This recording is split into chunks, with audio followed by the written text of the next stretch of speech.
expliqué lors de la présentation, donc, le LISA Pathfinder est composé principalement de deux modules. Le PRN, c'est toute la partie basse du satellite qui est enrobée dans ce qui a l'air d'être du papier aluminium. C'est notre module de propulsion. C'est la partie qui va nous permettre d'aller au point de Lagrange 1. Donc, ce module n'est pas nécessaire à la mission scientifique. Mais il nous permet vraiment, c'est comme un étage additionnel pour pouvoir aller jusqu'au point de Lagrange.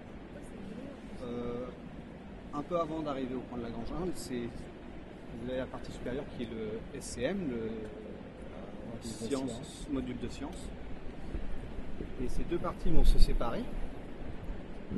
Une fois que ces deux parties sont séparées, le contrôle du satellite ne se base plus sur ce qui est le module de propulsion. Donc vous pouvez voir qu'il y a des réservoirs et qu'il y a un système de propulsion chimique comme des satellites de télécom standard.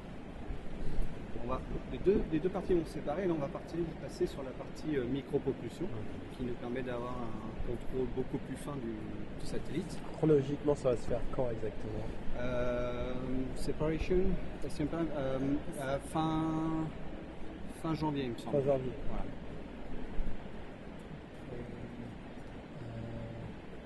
Et un mois après. Ok. Ça veut dire que le module de propulsion vous emmenez au plus près du point Lagrange, c'est ça? Voilà. Vous finirez donc. On sépare. Ok. Et c'est aussi une préoccupation de l'expérience. Alors, il faut détacher. Il faut détacher parce qu'éventuellement,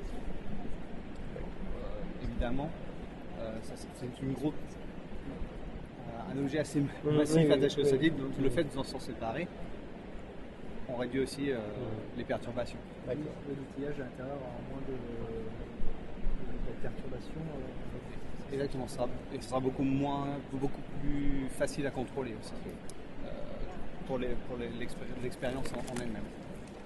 Donc, une fois séparés, donc on a deux systèmes de propulsion qui sont intégrés sur le module de sciences.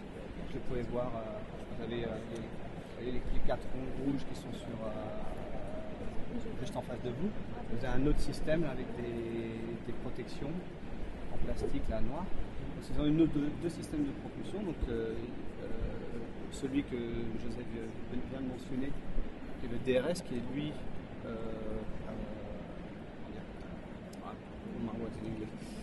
délivré par la NASA, le DRS, le système de réduction des perturbations. Et notre autre système, c'est cold gas, donc système à propulsion à gaz froid, qui vont nous permettre, premièrement, de stabiliser le satellite une fois qu'on est séparé. Donc c'est l'une des premières phases.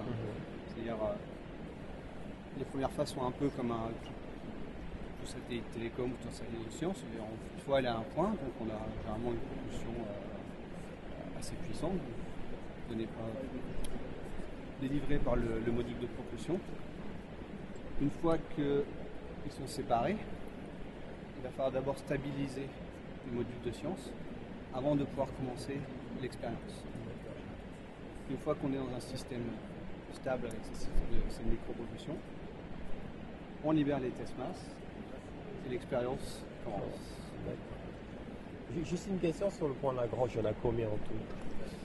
Dans le système solaire, il y en a. En fait, je crois qu'il y en a énormément, mais il y en a trois qui sont pratiquement utilisés. L1, L2, L3. C'est ça, c'est le soleil. Et là, c'est tous les corps. On a deux corps, il y a normalement 6 points de Lagrange. Un c'est en arrière, un c'est au centre, et là il y a à peu près 30 degrés là, et il y a un autre à l'autre côté du soleil.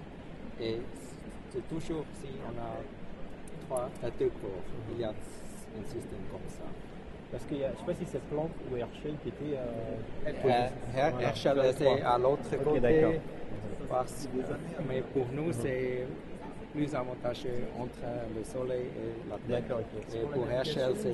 Pour les essais, Alors, c'est vraiment pour l'expérience. Voilà. Oui, parce qu'il y a Déjà, on va pouvoir annuler l'effet gravitationnel qui est extrêmement fort du Soleil et de la Terre. Donc, on va se retrouver quand même sur un système de manière gravitationnelle beaucoup plus stable et plus facile à compenser. Et aussi la température, parce qu'on a toujours une face pour le soleil et une face pour la Terre, et comme ça la température est très stable. Et ça est aussi une source de perturbation si la température change. Alors on ne peut pas changer, c'est toujours très stable. Il vous prendra combien de temps pour, une fois les tests vont commencer, donc je suppose en janvier, c'est ça? Oui, l'expériment à peu près 100 jours pour notre expériment avec le gaz froid et l'autre avec PRS aussi à peu près 100 jours. En tout 100 jours de test 100 jours de test expérience scientifique. Et puis 6 mois de mission. 6 mois de mission. À peu près. 6 mois de mission. Oui, et il y a aussi toujours qu'il faut faire, parce que c'est une orbite pas très stable, alors il faut toujours corriger après comme une semaine ou so, faire une correction parce que c'est comme ça, et si ça tombe, il faut pousser retour à la pointe. Et on voit des informations instantanément après chaque essai. Alors, la manière dont ça va se passer, c'est que on parle de mouvements qui sont extrêmement lents. Ouais.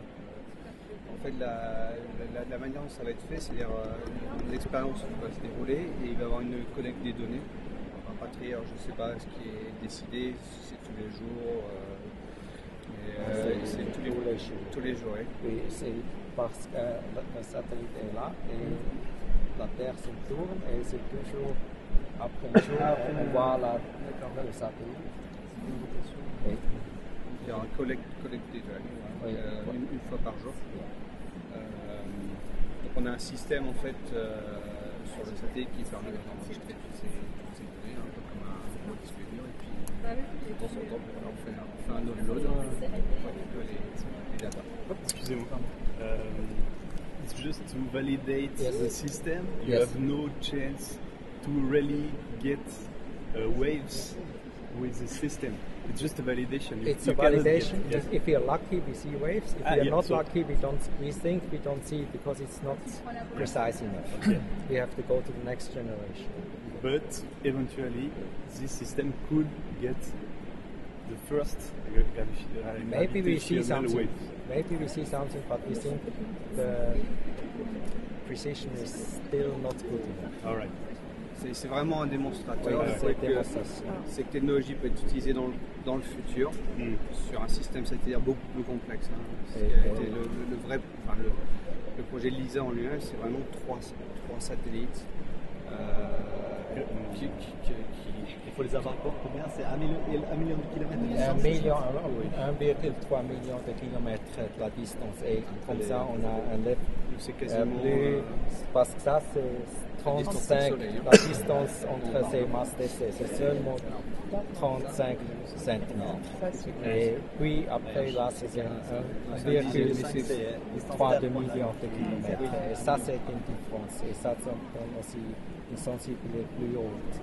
On pense à peu près 100 fois plus haute. So the LISA final project will be financed by ESA and Europe, or more worldwide financing? We hope I remember worldwide, but we don't know yet. Nobody wants to contribute money. Yes. If you have not shown it work, nobody wants to contribute. Yes. And what is it's only research, fundamental research. It's fundamental You have research. no possibility of application of the gravitational Not yet. waves. That's why it's so hard. Qui sait C'est Ouais, non, vraiment ça des devrait être- recherches fondamentales. Alors justement, tout à l'heure, vous avez dit que l'interféromètre allait mesurer des mouvements de masse. Oui. Okay. Et qu'éventuellement, vous en déduiriez la présence d'ondes gravitationnelles ou pas. Qu'est-ce qui vous permet de déduire de ces mesures la présence de ces ondes? Ça, c'est très très haut. C'est l'objectif de la mission, si j'ai Non, bien compris. l'objectif, c'est. À un moment, c'est l'objectif, c'est vraiment voir si le système est comme on a pensé. Et si le système est bien pour une mission de visa, mais beaucoup d'argent. Ça, c'est à peu près 500 millions. Et puis ça, c'est des milliards. Et on ne veut pas, à un moment, utiliser beaucoup d'argent, sinon on ne sait pas que le concept ça marche. Et on espère aussi qu'il y a une contribution d'Amérique. Mais si le système ne marche pas, ça ne marche pas. Mais ça veut dire que techniquement, on a des indices pour savoir les identifier. Oui. C'est l'un des domaines les plus actifs en ce moment, la recherche gravitationnelle. On est vraiment au balbutiement. Elles ont été prédites par Einstein. Oui. La plupart du modèle de la relativité générale. On s'attend à ce qu'il y en ait. On ne les a jamais mesurées. Et donc il y a cette approche d'aller mesurer, d'essayer d'aller les mesurer dans l'espace. Si vous regardez un petit peu dernièrement, il y a eu beaucoup de publications sur Ils ont fait machine arrière. plein d'expériences qui se font sur Terre aux États-Unis ou même en Europe pour essayer de détecter sur Terre. Mais on parle de quelque chose qui est vraiment infime. Hein.